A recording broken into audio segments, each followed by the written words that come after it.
Hey everyone, I'm going to edit a story today. It is called The 20-Year Plan, and it's about 8,600 words, so probably about an hour or so to get through this, depending on if anybody hops on and starts asking questions. Coming up soon, 31 stories for Halloween. Every day in October, I'll have a story up on my Patreon page. 20-Year Plan will actually be for December, which is 31 horrors for the holidays. And so, again, in December, we'll do a story every single day from December 1st to December 31st, and this will be one of those stories. So, I'm finalizing the stories for both those months. In November, I'm going to be doing NaNoWriMo, the getting 50,000 words on a novel. Whether that's enough to finish the novel or not, we'll see when we start writing it. But I'm going to write that live on Twitch, and those videos will be shared over to YouTube and then onto Patreon as well. So, sort of a little bit of a gimmick. Whether that novel turns out to be any good, we'll have to wait and see. That'll be part of the editing process. But 20-Year Plan was actually published before. It appeared in an anthology many years ago called The End Was Not the End. This was put out by Seventh Star Press. The concept was the societies that survived after the apocalypse. So the apocalypse is over, and then what societies in whatever forms emerge following that. Possibly some fantasy type things in there. And I kind of blended a little bit of that when when I was creating this story. So it's been a while since I've looked at this. I know for a fact that I had certain habits in the past with my writing that I've changed now. So there'll probably be a few things in here that I will change for that reason, and some I'll leave in just because that's how I wrote back then, and no need to sanitize everything that's been written. So we'll go ahead and jump in and get started here. All right, 20-Year Plan by Jay Wilburn. Colt, you are the youngest to ever be chosen. There has only been one other expedition 20 years before, and it did not return. This is the second. So a little bit of exposition there. Kind of the there's an idea in writing called the as you know, and it's a problem with dialogue where two characters will discuss things that they already know for the sake of the audience. This is a little close to that. So it may be pushing the boundaries a little bit on the as you know problem with writing, but I'm going to leave it in as it is. Colt answered, "Yes, sir, I am aware, as you know, of course." "You are only 16, he continued. "Like me, you were born in seclusion, and we do not know the wide world. We do not know the time before." "Yes, sir," Colt answered, "but Mary and Elizabeth do. They were of age before. They will know." "The truth is that none of us knows, Colt," he corrected. With dialogue tags, I tend to try not to use them now, and when I do use them, I try to stick with said. I'm going to leave it here. I probably will use the word corrected again as we go along, but I'm not going to change it this time. "The plan is every 20 years. We, as a people, survived the plague years, and we have been spared from attack by man and monster for many years because we follow strict codes put forth by the founders." Now, I could capitalize founders there, but I don't think I'm going to. "We risk seclusion every 20 years as they set forth in the law, and it is a grave risk to all of us." I'm going to not capitalize this, because if I didn't capitalize the others, I probably shouldn't do this either. "We risk our seclusion." Alright, so let's make that generic. "I understand, sir. I do not take this lightly." The leader breathed deeply and folded his hands behind his head. He rubbed at his temples between his forearms and glanced over at the fire pits inside the larger chamber of the night caves. The people were being obedient to the law. The blackout drapes, I got a lot of was's here. The blackout drapes fell over the outer tunnels. The fires burned below the stones of the pit walls. There was silence. Okay.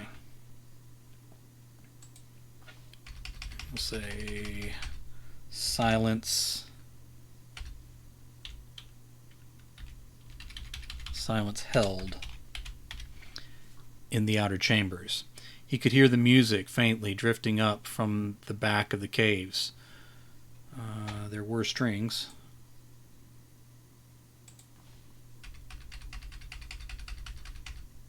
Strings rang softly, but no drums.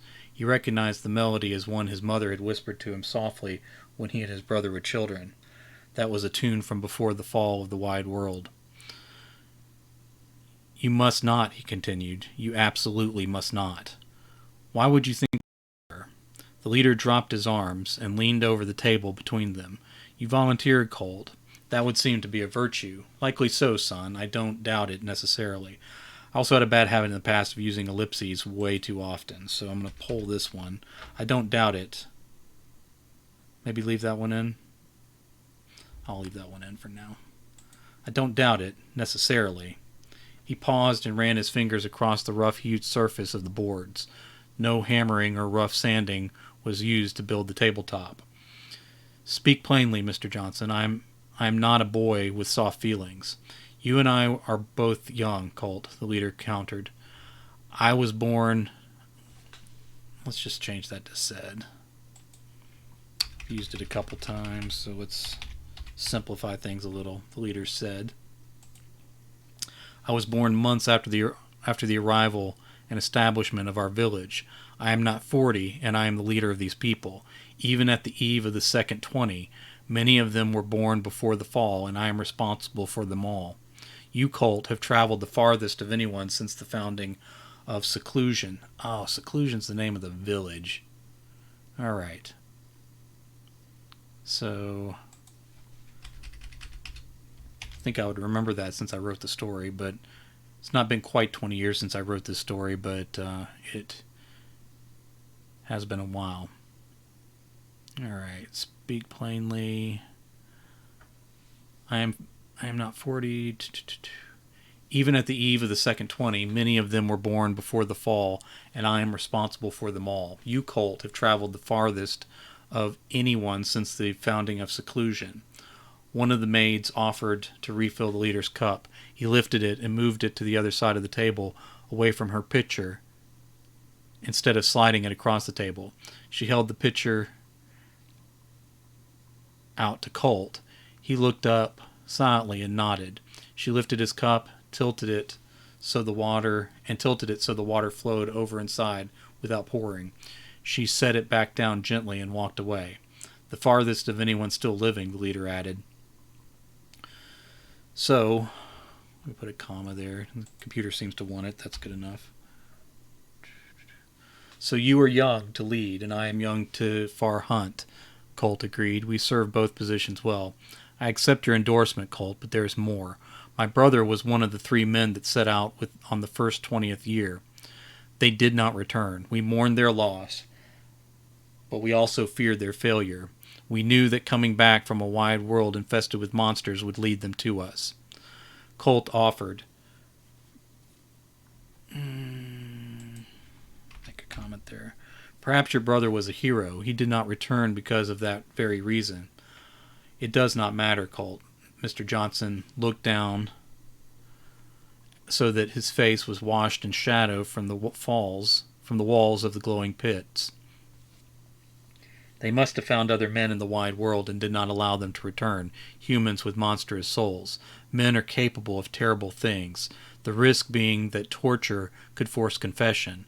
We waited vigilantly for the possibility that one from the expedition might have had his tongue forced to map a path back to families waiting here. But they did not come, Colt said. Whatever the fate of the first 20s, they did not lead man or creature back to Seclusion. They had families here that they would protect at all costs, Johnson said. Colt looked down at his water. There was silence between them. I understand the calling of being a 20, Colt said. I'm concerned, Johnson said. Colt looked back across the table. Is my lack of blood relatives a concern for you in this regard, sir? Is that why you volunteered, Colt? It is not, Colt said. Is it why I was selected? Johnson said, certainly not, son. Even the possibility of the loss of you to our community pains my heart, even as you sit here before me. All right, I don't think I need a ellipses there. Just put a comma will be good enough. Colt spread his hands. Then I don't understand your concern beyond the basic care you would have also for Mary and Elizabeth, who do not sit before you now. I am as able as anyone could be for the wide world. I understand the law. I understand more than those who never walk beyond the boundaries of seclusion, or the ledge gardens, or the livestock fences. I know the cost if I were to encounter one of the monsters or men in the deep forest, or the far mountains in a far hunt. I have passed that test every time, sir. Mr. Johnson said, Colt, you are as able, but you are the only 20 that was never in the wide world before. Also, you have never in your life encountered a monster or a man from the wide world. You've not truly been tested. There was silence. Colt folded his hands again. I will continue to extend to you respect, sir, even though you are completely wrong, Colt said. I am tested every time. I know the law. If I am injured while in the deep forest or lost in the far mountains, there will be no one to come for me. I am tested at least twice a fortnight, through all seasons and in most weather. I have maintained discipline for the sake of all seclusion, as if the entire community were my blood family. I have returned most times with successful game, and all times uninjured.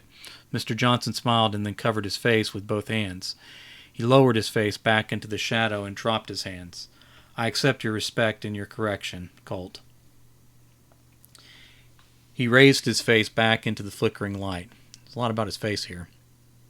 You might want to pull that out, but I'm going to leave it for now. That is why you were chosen. I want more than anything for you to come back. As your leader, you are my son and my brother. Don't think I need an ellipse there. This was back in my mad use of ellipses phase. Every time somebody paused, I wanted to use an ellipse. I do not want to lose another. I do not want to wait another until the next 20 to find out what is in the wide world. I do not want to live in fear for all those years between now and then. What if the wide world proves to be worthy of greater fear than we imagine, sir? Johnson looked across at Colt's eyes. His face was turned out of the light. He answered, I'll take the fear from knowledge over the shallow comfort of ignorance, but not at the cost of seclusion. Again, that's commas just as good as an ellipses. You're kind of seeing my earlier quirks here. I think we understand each other. Colt stood. He bent up at the knees so as not to push back the chair legs, nor to disturb the table. We are not done, Johnson said. Colt lowered back into the chair slowly. I don't think I need to say slowly. Alright, anytime you can cut an adverb is good. Johnson placed a brass cylinder on the table between them. Colt had never seen one intact. He had seen what brass remained in the village, and he had heard in detail what it had been. He was unaware any still remained in this form, nor understood why they would. Do you recognize it? Yes. Do you understand what they can do? They make noise, Colt answered. They do far more than that, Johnson explained. They take life as assuredly as the finest arrow or the sharpest blade. Why do you still have one? Colt asked. Because the wide world might still have them. You would use this were the monsters or men to find us? The law is clear even in the worst case, sir. My answer is not complete, Johnson said. I have to show you that it is possible the wide world might still have it. They are loud, but by the time you hear it, it might be too late. I take your meaning, sir.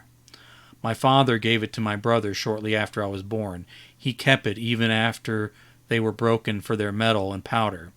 My brother gave it to me when he became a 20. That is the real reason I kept it. You may touch it. Its false magic is null in this lonely state.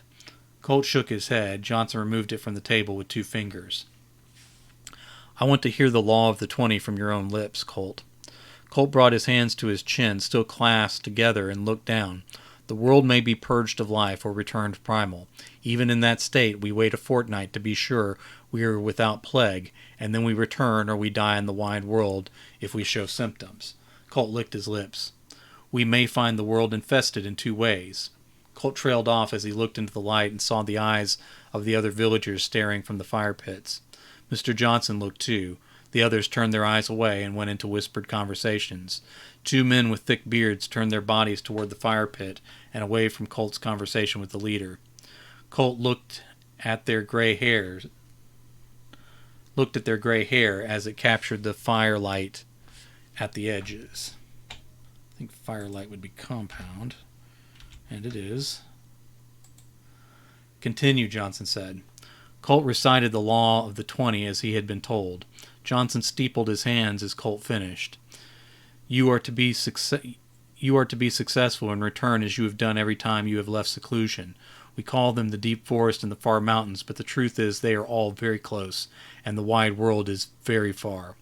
There are many ways the law prevents you from returning. I want you to prevent those obstacles from occurring with all the discipline you have employed as a far hunter. Yes, sir. You must sleep. The slightest mistake could end us all. Colt lifted his cup and took a deep drink. There was a crash near the pits.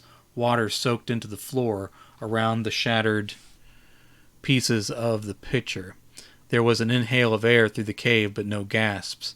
The maid covered her mouth with both hands and walked deeper into the cave, crying without sound. No one moved to disturb the shards.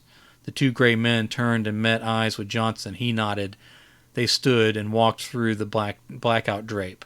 Colt set his cup down on the table and took his fingers away from it.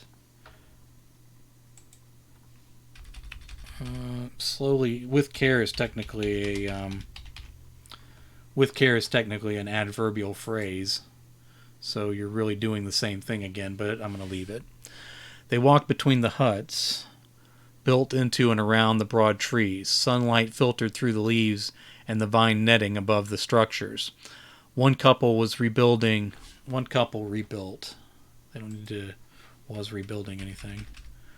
One couple rebuilt. Well, it's rebinding, rebound. That can have a different meaning too. But we'll leave it. One couple rebound thatch on one of the roofs. The older girl gathered. Let's say. The older girl gathered the dry grasses on the ground below her parents. A younger girl was putting things in her mouth from the grass. We'll just leave that. The mother lowered a piece of metal to the ground from under the patch on the roof. It landed near the girls against the wall. It was a remnant from a larger sheet that must have been removed from the roof some decades ago. It was dark and twisted. It was dark and twisted from being bound under the thatch. The smaller girl saw Elizabeth walking on Colt's right. The little girl tried to run toward her. The older girl put her hand over the little girl's mouth and pulled her back. The parents looked down from the roof. Colt wasn't used to seeing metal out in the open in the village. It had been removed from every surface where it might reflect light. When he was little, he remembered seeing swords made from it. His father had practiced with the designs he crafted in the firelight in the very back of the night caves, while Colt had sat and watched. The weapons had since been reformed into gardening tools. Elizabeth waved and the little girl waved back. The parents looked, but then went back to rebinding the roof of the day hut. Elizabeth turned away and bumped Colt's bow as she adjusted the seam, the sewn leather pack on her back. Colt reached back over his head and slid the top of the unstrung bow further down behind his shoulder. He decided that metal would not make a good sword, he decided that metal would... Okay, it has to be specifically that metal. He decided that specific scrap of metal would not make a good sword or plow. He recalled Johnson's magic cylinder and looked away from the scrap at the hut. Colt reached with his other hand on the other side of his pack and felt the heads of the arrows. He ran his fingers blindly over the stone points, the sharp edges, and the pits in the worked flint. There were 20. He hoped that was enough. It was all he had left. Most were stained with some common form of blood from squirrels, fowl, deer, or other larger game. He felt the finer surfaces of 2 of the arrows. He could not tell by looking at them, but he could feel the difference. The others were carved by him. These were all he had left from Better Craftsman. From Better Craftsman, is that plural? Or a Better Craftsman? I'm not sure if I'm referring to somebody specifically there, so I may have to come back to it. From Better Craftsman. Mary hooked her thumbs through the straps of her pack on Colt's other side. She pulled it to lift it off her shoulders. Colt looked at her and then down at her shoes. She wore the same boots she had hunted in. He wore the same boots he had hunted in for years. Their shoes were lower around their ankles. The material and laces were from before and were older than Colt by a considerable stretch. The soles and stitching had been replaced. He looked at his own hunting boots and then back at their exposed ankles. Mary looked at the quiver on Colt's back and then whispered, "Is something wrong?" He was shaking his head before she was done asking the question. Each of the women looked back at Seclusion once as they left the boundary between the frames of the screens. Colt stepped through first, and they followed. Their packs jostled the poles and rustled the loose ends of the woven leaves. They continued single file as they weaved down the stone in the first embankment. Colt sat with his back between his knees in the cove at the base of the first mountain. Night was falling, and they had smothered their fire in dust. Colt pulled his cloak around him. "How much of it do you think will be left?" Mary asked. "Hopefully very little," Elizabeth answered. She sat on her pack and pulled her hood up over the braid of gray streaked hair. Mary dropped her chin to her folded arms. Mary said, "What do you think happened to the first 20? Maybe they kept talking and got themselves discovered," Colt suggested. Mary looked at Colt without raising her face from her arms. "I have been following the damn law for longer than you have been alive. I'm tired of the heavy silence, Colt." Colt licked his teeth inside his closed mouth. He parted his lips and asked, "Are we going to end every conversation on this trip with comments about each other's age?" Mary lifted her head and looked at Colt. Elizabeth answered, "No, we're not. We can be quiet, but we need to discuss what may be waiting for us." "How much do you remember from before?" Mary asked. "Enough. Too much," Elizabeth said. I'm going to leave that one in there. "You mean from the wide world?" Colt asked. "We just called it the world then," Mary said. "How old were you before?" Colt asked. Elizabeth hummed before she answered. "I was 17 when my parents took to the woods with Johnson's father. I guess we were your age." Mary said, "I'm 2 years younger." Elizabeth smiled. "Don't get haughty, Mary. We are both old maids now." Mary asked, "Is that why you volunteered?" Elizabeth looked down and answered, "I don't think he's still out there, if that's what you're asking." "It wasn't," Mary said. 20 years is a long time. I just meant the old maid part." Colt looked at Elizabeth. He squinted to try to see her face in the dark. Elizabeth said, "My children are grown and have children of their own. If it wasn't me, it might be one of them. I don't want my grandchildren to grow up without a father like my daughters did." "You did well," Mary said. "He was a hero." "We don't know what he was or what he faced out here," Elizabeth said. Colt said, "What did then before?" Okay, so this is a cutoff, and I used ellipses back then, but we really need an M dash, which is Control Alt and then the dash over on the numbers key. Writers, I think, would really appreciate an M dash directly on the keyboard, but nobody cares what we think. They both looked at Colt. He paused and cleared his throat. Okay, I was wrong. He did stop. All right, so that was a pause on his part, not a cutoff. They both looked at Colt. He paused and cleared his throat. He began again. "What do you expect we'll find?" Mary said, "We've gone through the possibilities. We could find emptiness. We could find monsters. We could find men. We may find that..." Okay, I need to make that an M dash because here she's getting cut off. All right. Here we go. "No," Colt interrupted. "I'm not talking about the contingencies. I mean what was there. Once we get past the base of the mountains, what was there before? What lay east that might still be standing?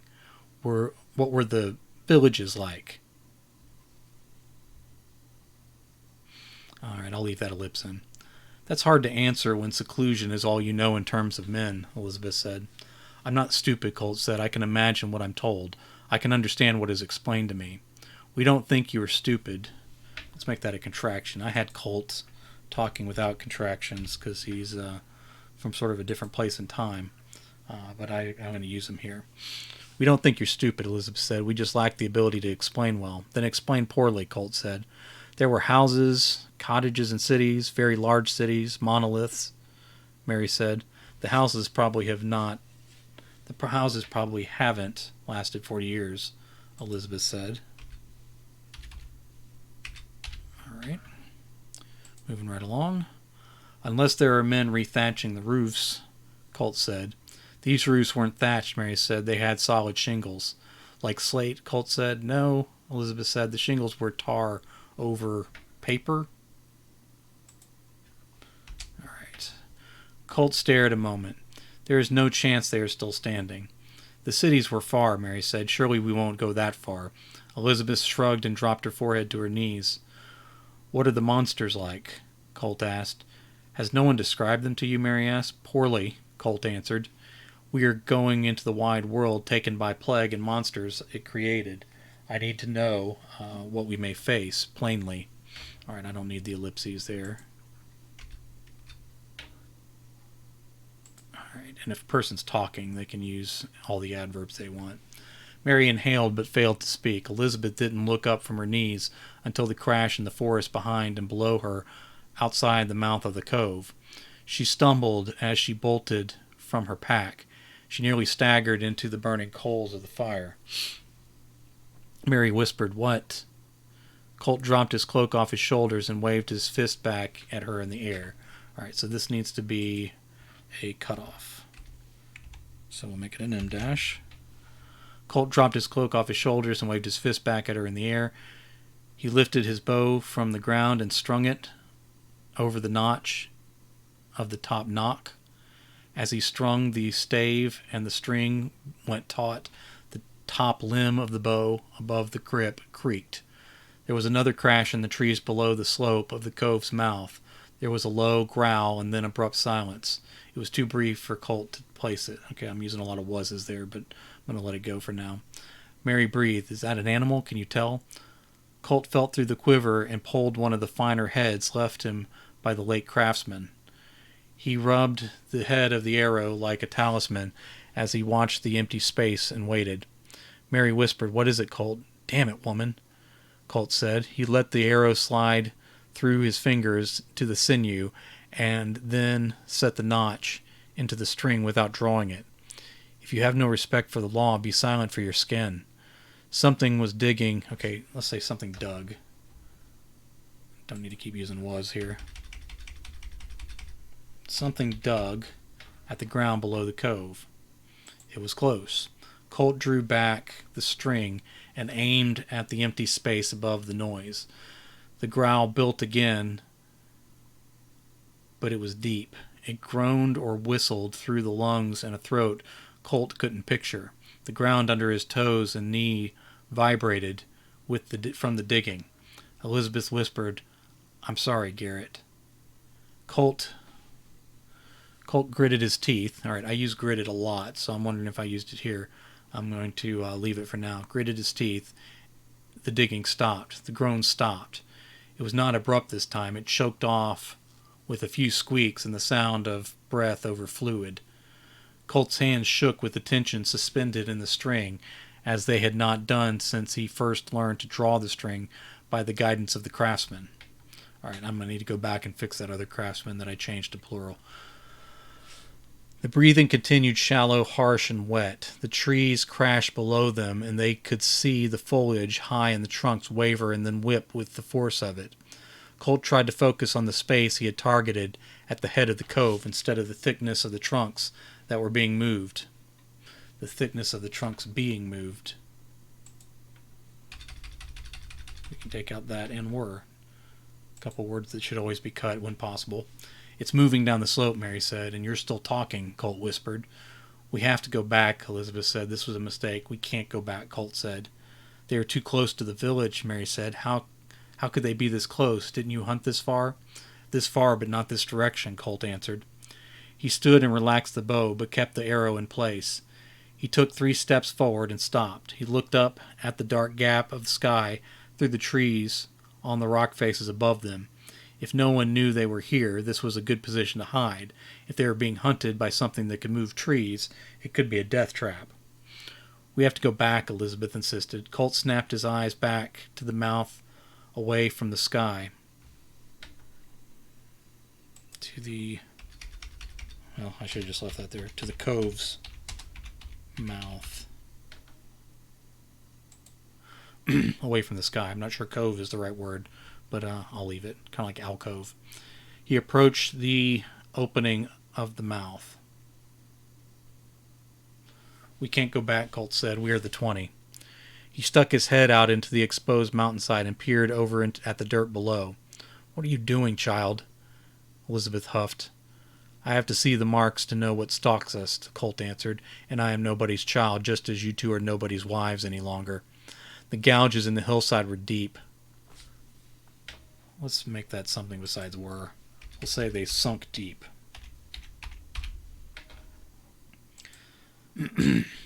We would have to feel the grooves. He would have to feel the grooves in the mud to be sure, but the claw marks appeared to be inches deep. There was no claw. There was no trail down the slope. Colt looked up again, expecting the monster to drop on his neck like a myth from the sky. Empty darkness hung above him. The darkness might be concealing the tracks or broken clues in the brush, but Colt knew trails, and he saw nothing that supported a beast weighty enough to shake ancient trees in its path. It could have been a bear, but he suspected not. Colt drew back into the cove. Into the space. Let's just stop using that same word over and over again.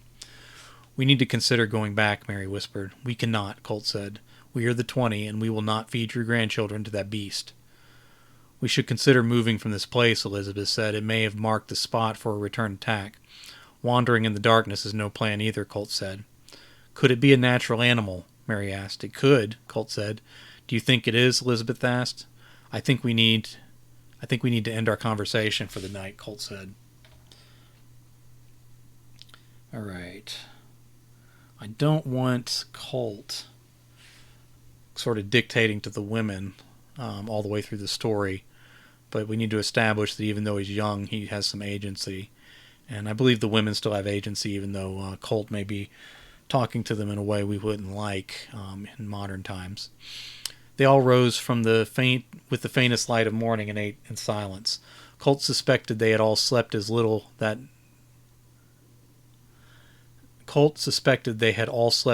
night before as they had eaten that morning. Not sleeping and not eating would be a real problem very quickly. They moved out of the cove. Mary and Elizabeth looked around the trees as they gripped the straps of their packs. Colt knelt, looking closely at the torn earth. He looked around the slope and the trees. After finding nothing, they continued down the slope and through the remaining passes until they reached a river in the forest along flat ground. They called the area Colt had hunted the deep woods. He wasn't sure what to call this forest as they pressed into the wide world. They stopped at the river to eat from their supplies. Colt would have to hunt eventually, but he did not want to leave the women to go into the strange wood alone. How could they be so close? Mary asked. Colt looked back through the trees after she spoke. We don't know what that was, Elizabeth said. Is that how they sound? Colt asked. Both women looked at him as they ate. The monsters, after the plague. Is that how they sounded? Like that unseen beast last night? I've never heard anything like that, Elizabeth said. I had old pipes in my house that used to sound like that, but nothing living, Mary said. Both women looked at each other and then back to their food. You have to tell me what they are, Colt insisted. I can't fight them if they are unknown to me. Elizabeth swallowed and wiped her mouth. It was like a sort of possession. Like demons? No, Mary said, like a parasite. All right. Like a tick or leech? Smaller, Elizabeth answered. We were young, and we survived because our families moved fast before the world collapsed.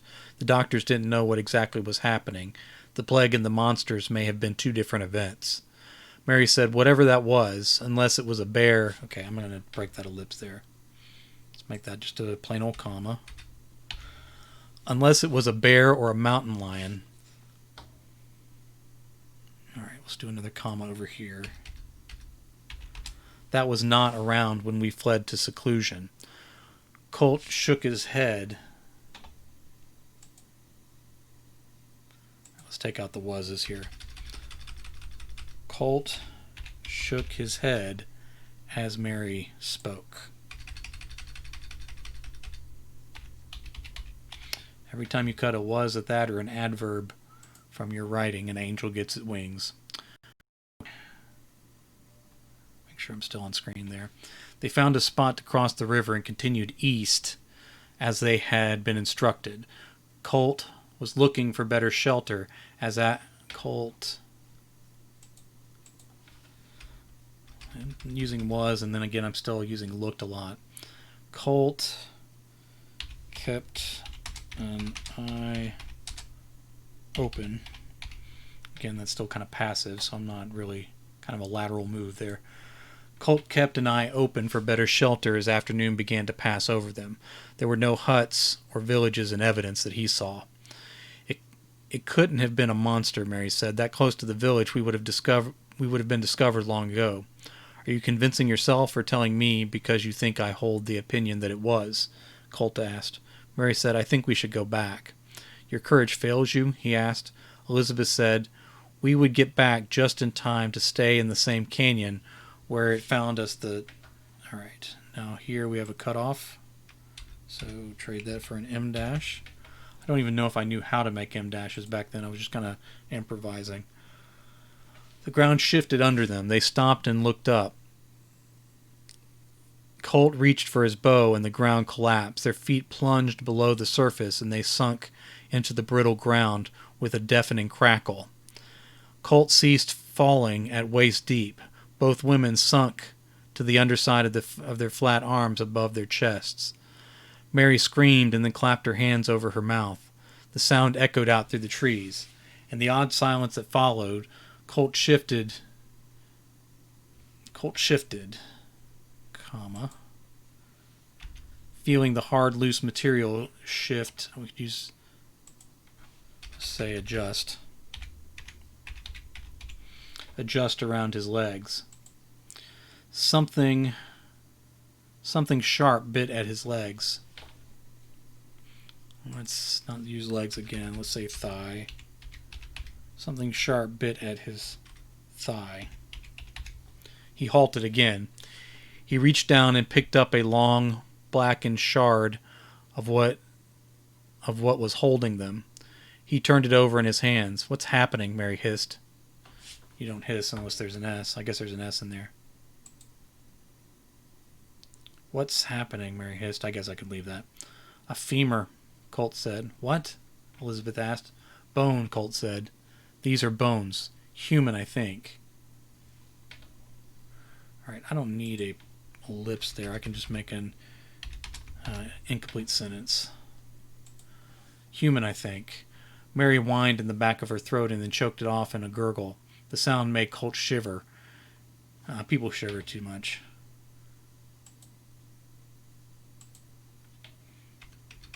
Made Colt. I'll leave it shiver. Why not? People shivering is probably the sign of bad writing, but here we are. She struggled against the pile of darkened bone, loose soil, and thick leaves. Elizabeth said, Calm down, Mary. Don't struggle. It might still be in the bones. Don't cut yourself. Mary froze, and the sound of the shifting debris stopped again. What does that mean? Colt asked. What may still be in the bone? Plague? The parasites? I don't know. Elizabeth shifted slowly. These bones are from people that died from something. Don't cut yourself on them. I can't stay in here, Mary groaned. Move slowly, Colt said. Mary clawed at the dark mulch of leaves, revealing more bones without extracting herself. Colt drew up one leg and planted the knee on top of the pile to draw out his other leg. He felt bits of soil and chunks of broken bone inside his boot. The skull under his knee crumbled and sliced through the material of his pants. Elizabeth struggled to find purchase, but felt jagged pieces deep deep in the grave. Pressing into her clothes and the skin underneath, she began pushing the bones away from her chest to dig herself out. She slid down a few more inches. A small gasp escaped her. Something had her ankle. She felt it move. She opened her mouth to cry out, but she slipped down another inch, and her voice failed her.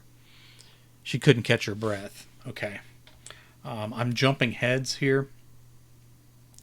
And for those of you who aren't aware of what that is, in the middle of a story or a scene, if you move from one person's thoughts to another, it's called jumping heads. I've been called out on it by editors recently. I don't personally have a problem with it as a reader. A lot of editors don't go for it. But I guess I'm sort of doing an omniscient view where I can move in and out of heads and all that kind of stuff. And I haven't really articulated anyone's thoughts specifically. But that's something to be aware of if I were to submit this again. Of course, this was published, so somebody liked it. Modern editors probably would have a problem with the head jumping and make me fix that. I'm going to leave it for now because, of course, it's my story and it's already been published. "Everyone be still a moment," a man said as he rode out into view of the exposed grave. He wore leather armor with rows of dark knobs across the material under a metal mesh cover over his shoulders. The horse was brown and draped in a mottled green and brown cloth that reminded Colt of a view through the forest. Colt was more taken aback by the animal. The horse neighed and snorted. The noise startled him beyond the voice of the stranger. Colt couldn't see the horse's neck, but the noise from the animal frightened him and told him its throat had been cut by the husbandry to render it silent like the work animals back in seclusion. All right, 2 men stepped out on both sides of the horseman with bows drawn back and aimed into the pit. Their bows were fixed on Colt, but their eyes were looking over Mary and Elizabeth. Colt heard movement behind him in the brush on the other side of the pit. He reached over his back for his own bow. "Hold still your reach, dirt farmer," the horseman bellowed. The archers looked on Colt now. Their bows were dark and included materials he did not recognize. The staves at the top and bottom were mounted with wheels that turned as the strings were drawn. He did not understand the function. He suspected these bows, not their armored archers. He suspected these bows, nor their armored archers, were used for hunting. Okay, let me put commas there. The sentence makes sense if you read it right, but it's a little awkward. He suspected their bows, nor their armored archers, were used for hunting. He suspected their bows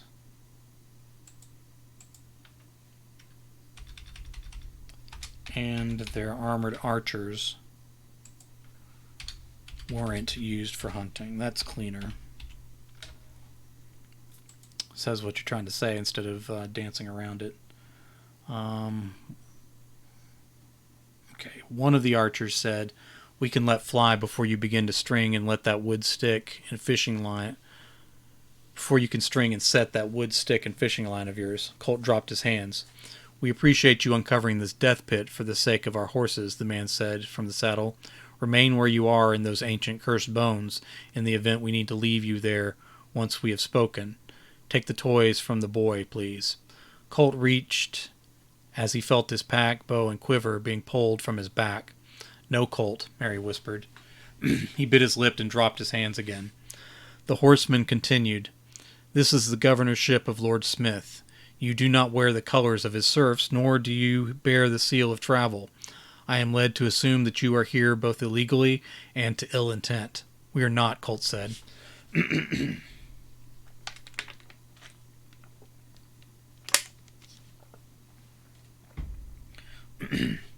A young boy came around the pit with Colt's pack and his weapons. The horseman took the unstrung bow and bent it harshly. The wood groaned and protested, but did not break. "This is good quality craftsmanship. Did you fashion this, dirt farmer?" "No," Colt said. "My father was the craftsman." That would need to be lowercased. Alright. Next page. Elizabeth whispered, Colt, don't. The horseman looked at Elizabeth and drew his sword. He lifted the bow and sliced through the wood above the grip handle. No, Colt yelled. Pull the drowning wench from the pool of bones, the horseman ordered. He took the quiver of arrows and swiped his sword smoothly through one side of the leather and into the arrows inside. No, Colt groaned again, his vision blurred. The archers relaxed their draw and advanced on Elizabeth. The horseman shouted.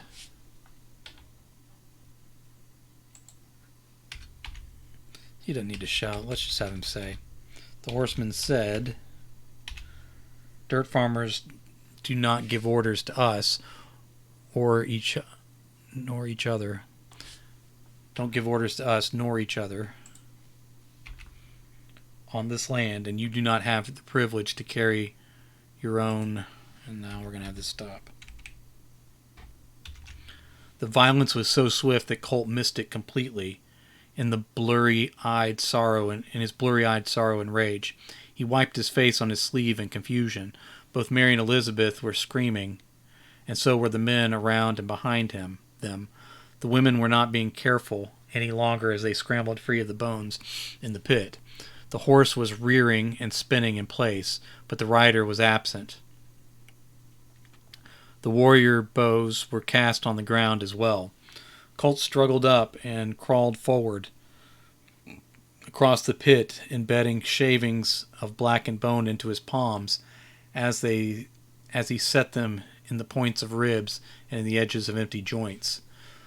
Colt saw one of the archers jerked out of sight into the thick thorns. The size of the monster was clear in the shadow as it thrashed about, painting the leaves above in blood, but the shape of the beast was concealed in the foliage.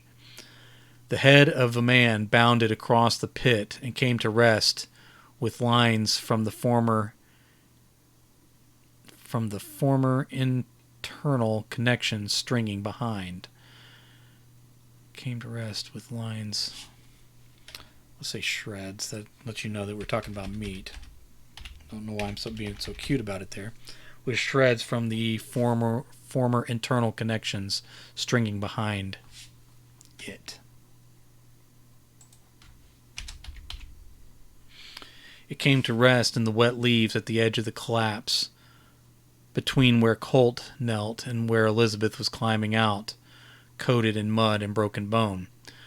The horse reared again as the heads stopped, as the human head stopped. Let's say severed head.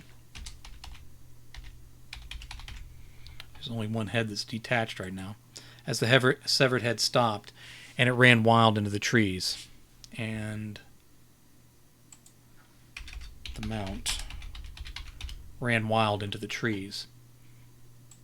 The forest filled with the pierce of a growl that Mary had described as water through pipes. Colt could not imagine living with plumbing if that was the sound it made. "We must run," Elizabeth screamed. Would she say "we must run," or would she just scream "run"? Let's have her just scream "run." "Run," Elizabeth screamed. Colt fished his hands through the broken shafts of arrows. He pulled out two of the heads that were separated from most of their bolt. "Help me," Mary screamed. Colt pocketed the heads and turned, let's say arrowheads, because we also have severed heads laying around. Arrowheads. Colt pocketed the arrowheads and turned to take hold of Mary's hands. The creature was peering. Let's just have him peer. Creature peered out from the brush level with Colt's eyes, and he froze as prey was prone to do. The eyes did not match, though he could not see its snout nor its other features. Its back was hulking and asymmetrical. We'll leave that in. The beast appeared hairless and fleshy pink. The folds of skin over its body were bulging and bulged and swollen. One of the men screamed and stumbled through the forest to the left. The beast whipped its head to the side on a misshapen neck and bolted through after the sound deep in the shadows. Its body impacted the trunks as it crashed through, shaking the branches high above them. Colt saw a flash of claws, and then predator and prey dropped out of view with a gurgling cry. Colt pulled Mary out of the pit with one harsh motion. She groaned but did not protest. "Run," Elizabeth yelled. Let's get fancy here. "Run," Elizabeth yelled, as if it was, I'm adding another "was" in, that's great editing, yelled as if it was the only, as if it were the only word she still knew. Okay, that'll work. Colt watched in the forest where the man who had run had been taken. He heard the other beasts feeding around the edges of the clearing as well. The horse made another terrible neigh somewhere in the forest, and then its cry was cut silent. Colt shivered at the noise of the muted animal. He was not sure running was a good idea, but his legs were pumping on adrenaline and fear before he was aware they moved. Let's take out "were" here. They moved. He and the other 20s careened blindly through the forest. Okay. The current across the river was heavy. Alright, let's say rushed. Heavy. But they waited as they were swept sideways into the smooth boulders. "Just keep moving," Elizabeth said. "The water will cover our scent, yes?" With most beasts, Colt called over the water. "We have to warn them," Mary yelled. Her voice echoed off the rocks over the range of the river. Colt felt something against his leg and tried to look below the froth of water around the rocks. He reached down but felt nothing. He continued to look as they waited onward. Let's make it onward. As they waited onward, gripping the slippery curves of the stone.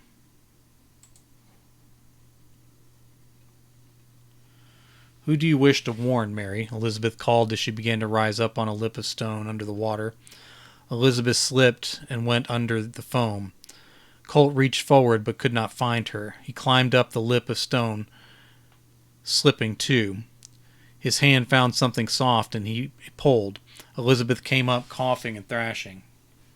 Mary held Colt's belt as she pulled herself onto the rise. Mary said, "The monsters were at the base of the mountain. Seclusion needs to know. Our families need to prepare. Those things must know the village is there. Hiding is not an option any longer. We have to go back." Colt held Elizabeth as they felt sticky mud under their feet again, approaching the bank. "We can't go back," Colt said. "We are the 20. We owe the ones that went before us." "And the ones we left behind," Elizabeth said as she pulled herself up the slope by the roots. Mary said, "They have to know." The growl tore across the expanse of the river behind them. Colt turned to reach down for Mary. As she grabbed his hand with both of hers, he saw it jump. The bulging warts of flesh rippled pink in the air over the hairless body as it landed on the first boulder near the center of the current. Its black claws screeched on the dry top of the granite as it scrambled to gain position. Its neck protruded, as it completely unnecessary was. Its neck protruded on one side in a tumorous growth. The beast's eyes were not even as they peered across the water. The largest eye rested on Colt first, and the smaller one followed. The thin lips peeled back from the wrinkled snout. Have I used wrinkled a lot? Probably. revealing wet black fangs that were narrow, long, and curved like its claws. The fangs parted. The fangs parted and its white tongue laced out between two of the teeth. Colt kept waiting for the tongue to spread out flat, but it remained rounded, like a pale snake twisting in the air. The creature bellowed out another growl as it reached one naked paw forward to the next boulder. More growls issued from the trees behind the monster. Mary scrambled up the bank and past Colt. Colt held the monster's eyes a moment longer. Let's have him, he whispered. We don't need to use Colt again. He whispered, "We have to keep going. It will either follow us away from our families or follow us back to them. We have to keep going." All right. They came upon the structure in the darkness of the forest. The monsters were dogging their trail and flanking them. They kept adjusting their direction to avoid the growls, but the creatures continued to track their headlong retreat. Colt looked into the narrow gap between the sheets of collapsed roof. The shingles on the outside were intact, but covered in moss on one side and lichen on the other. He swept away webs as he looked in on the dry ground and tilted beams scattered in the dark space. "It appears the roof was all that survived," Colt said. "This is no shelter," Mary said. "This will not protect us from the beasts." "I can't keep running," Elizabeth said. Colt said, "There are no good options, Mary. That leaves poor options or no options." Elizabeth said, "If we keep going, we will collapse in the darkness and lay exhausted in the open." "That is the no option," Colt said. They climbed through the gap and retreated into the dark. Growls continued through much of the night. Colt rested during Elizabeth's watch. He ran his fingers over the flat arrow heads in his pocket. Okay. I need to go back because that wasn't clear that there's more than one monster. The fangs parted, white tongue. More growls issued from the trees behind the monster. Motion revealed more mutated pink flesh. Motion in the forest revealed more mutated pink flesh. Okay, so now it's more than just growls. We know there's more than one monster. Colt was shaken awake. He struggled under the tight grasp. "Colt, they are outside." Okay, let's have them speak in contractions. "They're outside, circling around us," Elizabeth hissed. Colt sat up, his stomach cramped in hunger despite the desperate fear. They had left all their supplies behind with his broken bow and the broken bodies. Light filtered through the gap where Mary crouched on the ground looking outside. Colt looked at the underside of the roof. Colt, let's say, inspected. We've done enough looking. Inspected. You don't expect that, you just inspect. Colt inspected the underside of the roof. The remaining beams holding it aloft were blistered black, with charred lips of damaged wood. With charred... Why is it lips? With charred spots of damaged wood. Colt looked around the burned frame. "I wouldn't think burned wood could survive 4 decades. "Who cares, Colt?" Mary said. He put his hand down and scattered bone as he stood. They were blackened like the remains in the pit. "Did they burn the infected?" Colt asked. "Sometimes," Elizabeth answered, as they looked around the floor. Let's not have them look around the floor. Let's just have her say. Okay. "The ones that went mad with the plague and those that fell dead," Mary answered. Okay, we already had one of them answered. Let's just have Mary say. Mary said... I just hit the caps lock. Said... The bones trailed back into the banking pile against the back edge of the collapsed. Okay, I've used back twice. Trailed into the banking pile against the back edge of the collapsed structure. This is a den, Colt said. He moved forward as he saw one of the malignant beasts lumber by the opening. Another circled in. Another circled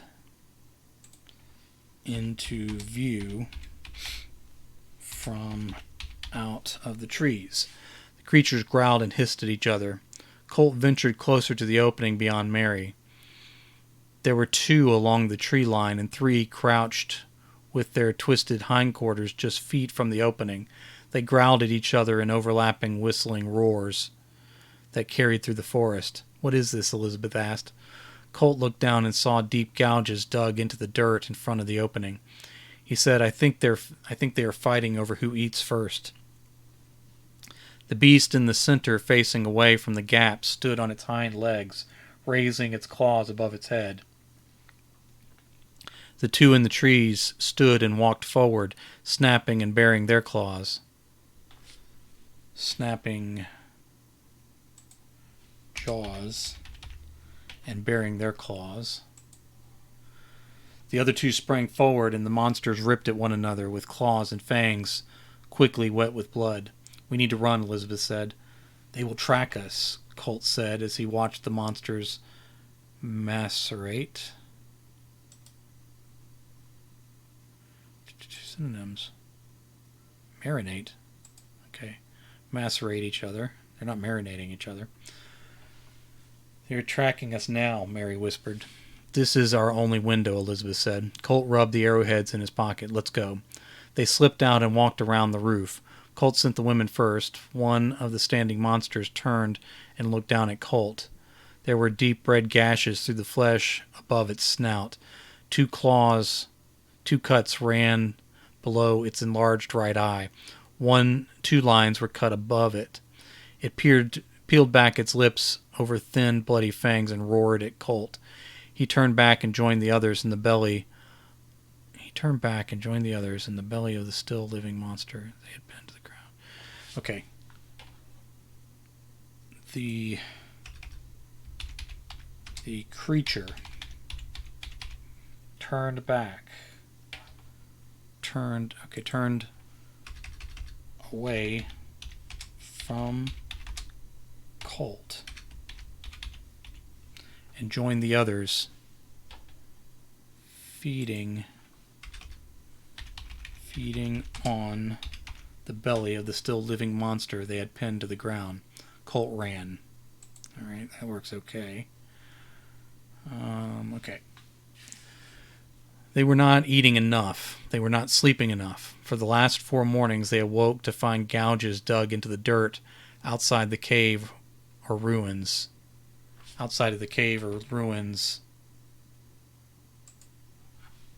Where they sheltered.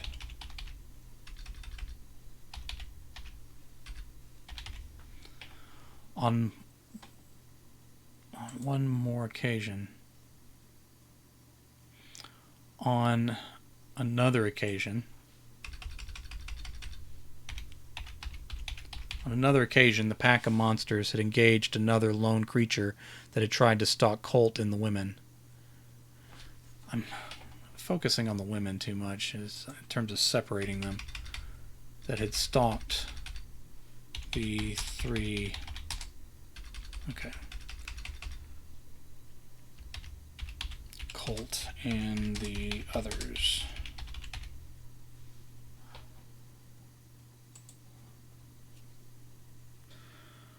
"Why don't they kill us?" Mary asked as they ran. They were playing with us, Elizabeth choked.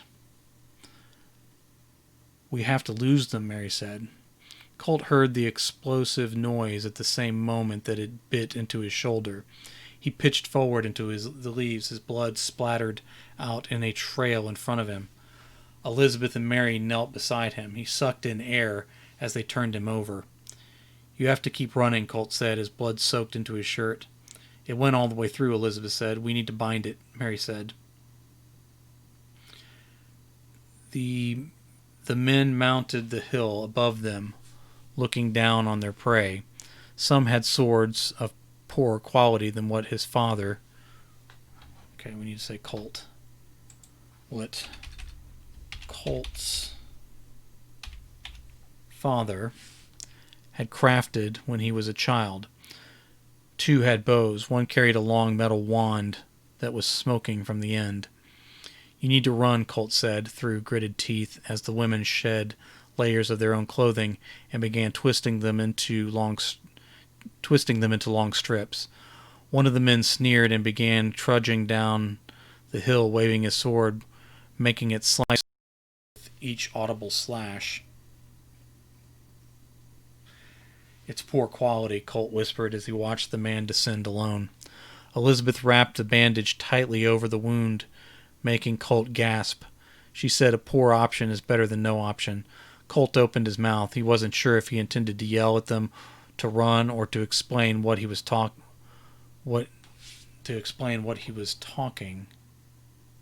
about.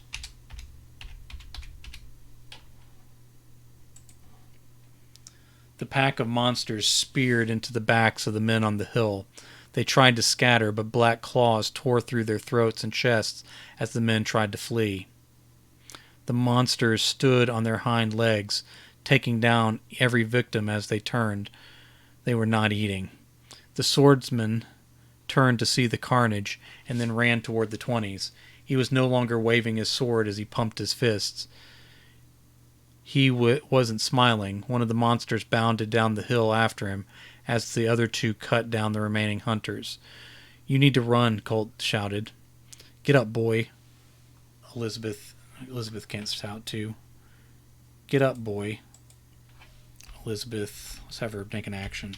Pulled at him. "Alright, I'm bleeding," Colt yelled. Put a period there. It will follow me. Just go." "Get up, Colt, get up," Mary screamed.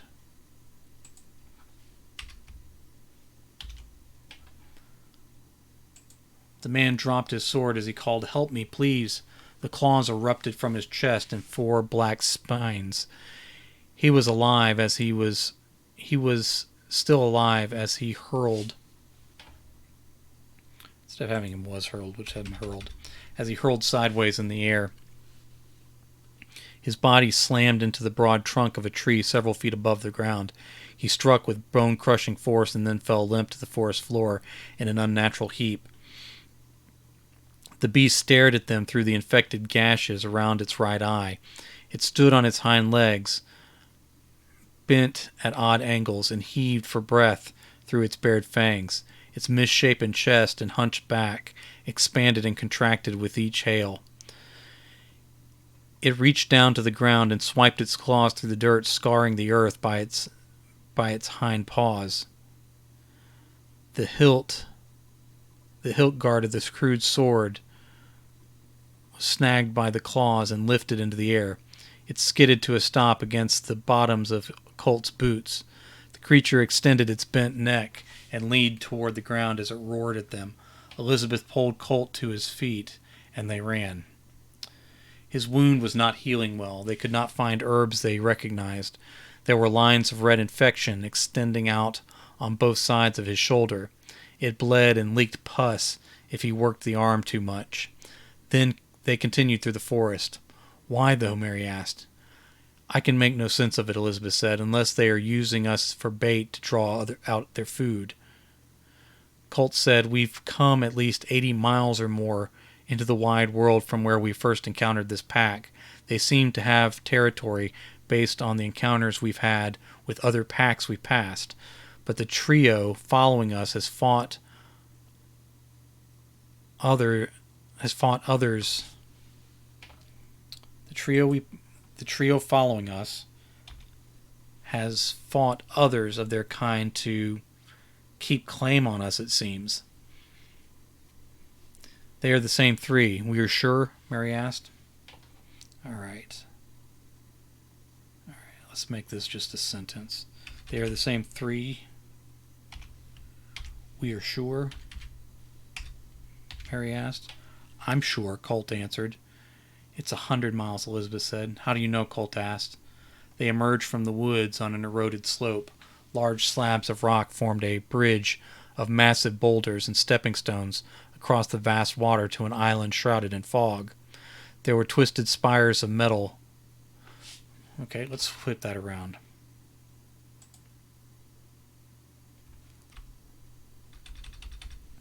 Spires of metal. Spires of twisted metal. Spires of twisted metal protruded between slabs caked with rust. Colt looked around the crumbling face of the forested cliff in both directions and then back along the giant stepping stones. What is this? He asked as he adjusted the sword, as he adjusted the crude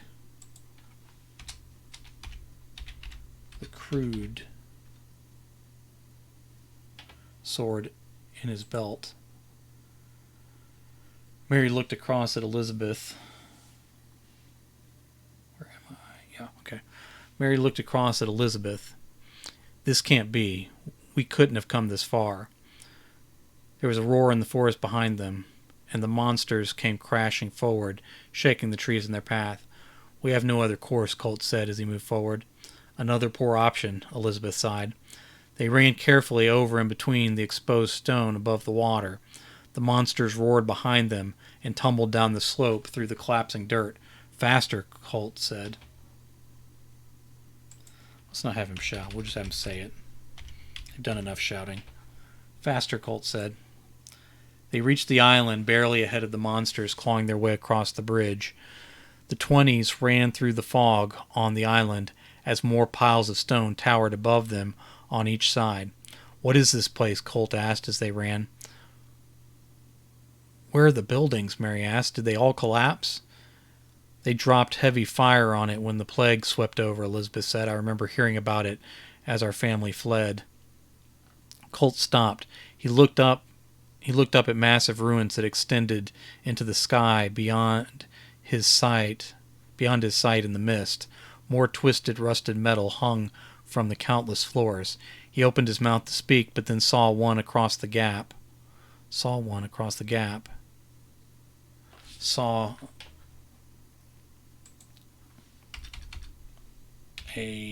another pink shape. But then he saw another pink shape jump across the gap from one massive building to an opening on the other a few floors down. A deep growl echoed through the fog from above, and then two more monsters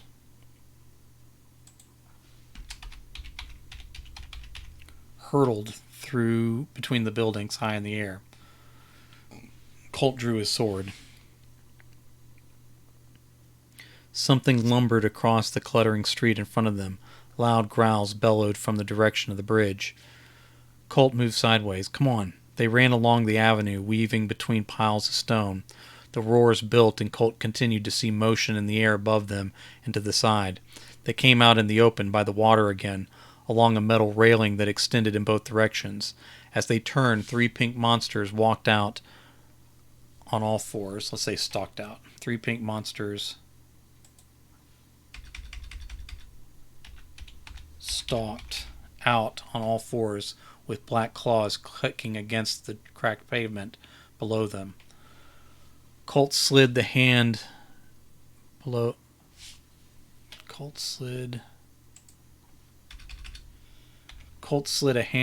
below his bad shoulder into his pocket. His shoulder burned with pain around the wound, but he kept sliding his fingers over the arrowheads in his pocket. Mary turned away and leaned on the rail. I can't see the statue. We're on the wrong side, Elizabeth answered. She wouldn't answer because she didn't ask a question. We're on the wrong side. We're on the wrong side. Elizabeth stared fixed upon the monsters. say Elizabeth Stair. Make it a thing. Okay. Elizabeth Stair remained fixed upon the monsters. Alright. The monster in the middle rose on its hind legs as it reached them. The other beasts paced along on both sides. It focused on Elizabeth with its large eye between the gashes. It stood in front of her and raised 2 claws to the side of her cheek. She closed her eyes and whimpered. Colt stepped forward and raised the crew's sword with his good arm. The other 2 monsters stood with claws extended at their sides.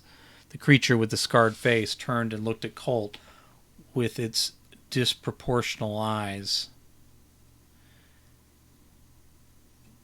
Slightly.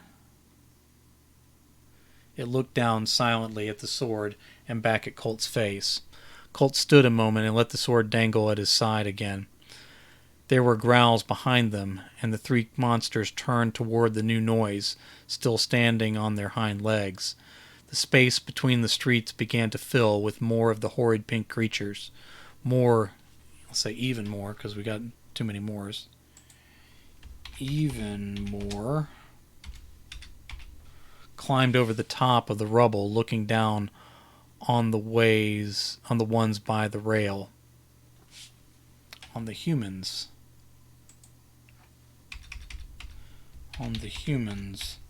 by the rail. Their white, ropey tongues snaked out of their dark fangs. The pack of 3 stepped forward with claws and fangs bared, standing between the humans and the approaching army of monsters from the fallen city. Colt raised his sword behind the pack that had stalked them across the land. The air filled with roars that echoed across the water behind them. I'll say above the water because I've already said across. Echoed above the water behind them. Then Colt heard it. The monster in the middle of the pack, standing in front of them, ended his growl with garbled but identifiable syllables. Elizabeth. Colt looked over at her. She covered her mouth in shock. What was that? Colt whispered. Mary whispered, this can't be how this ends.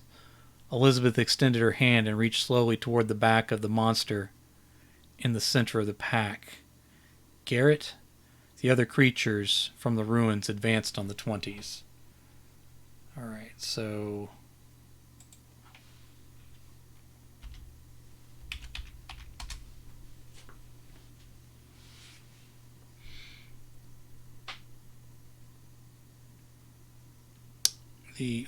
that's not a good ending. The monster with the scars around its large eye, the one that had somehow spoken her name from what remained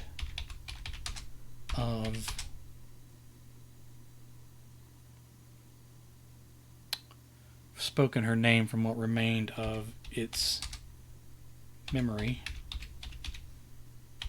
turned to meet her eyes one more time.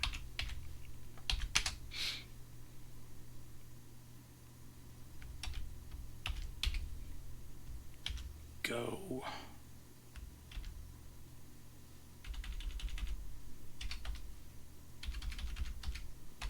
It growled.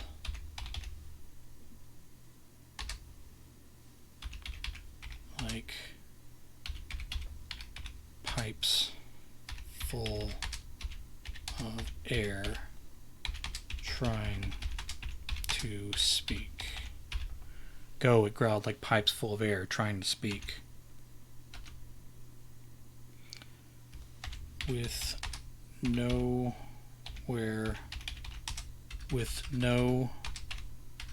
better options, the 3 humans no better options, the three humans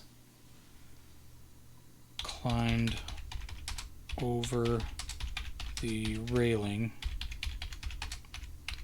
and fell to the water below. They swam along the cluttered shore.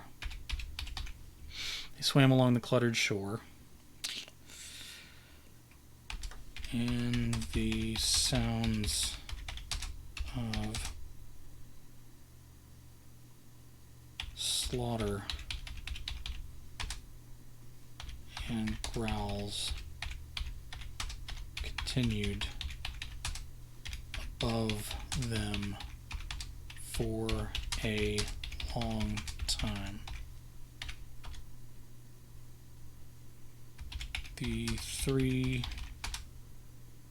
humans from seclusion survived the day, but they knew now that they might never. The three humans from seclusion survived the day,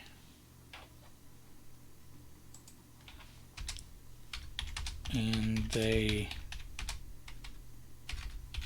believed. The three humans from seclusion survived the day, and they believed they knew what happened to the first 20. But they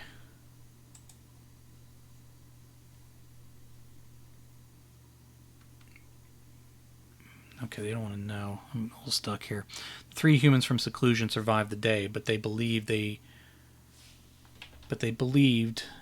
they'd discovered what happened to the first 20.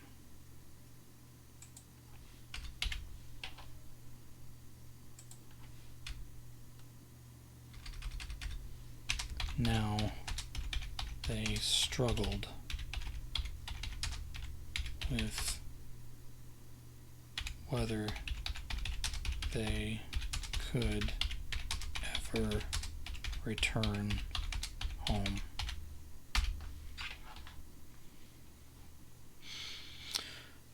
Maybe we should have just stopped there, but we'll see.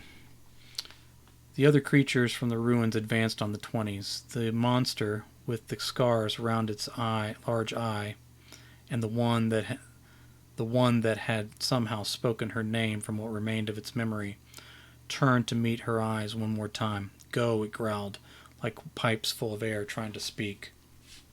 With no more options, the three humans climbed over the railing and fell to the water below. Took the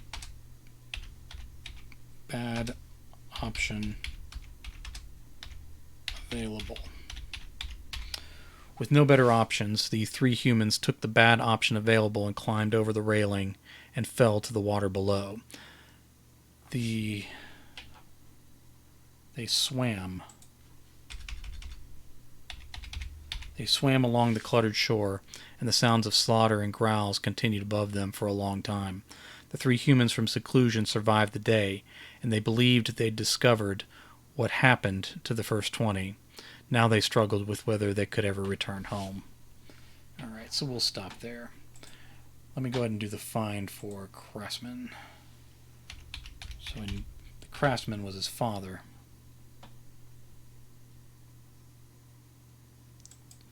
Okay, there we are. These were all he had left from a better craftsman. Okay. So we got that. Alright, and that is the 20-year plan. I think it holds up okay. It's not the best story I've ever written, and it's written in an earlier time, when I was still kind of working out what I was doing as a writer. Again, that particular story will be in 31 Horrors for the Holidays in December. But anyone who's supporting me on Patreon can enjoy 31 Stories for Halloween also. So we'll be doing 31 stories both of those months and NaNoWriMo in between if you're curious about watching a novel in progress. So thank you everybody for coming along, and I look forward to talking to you again.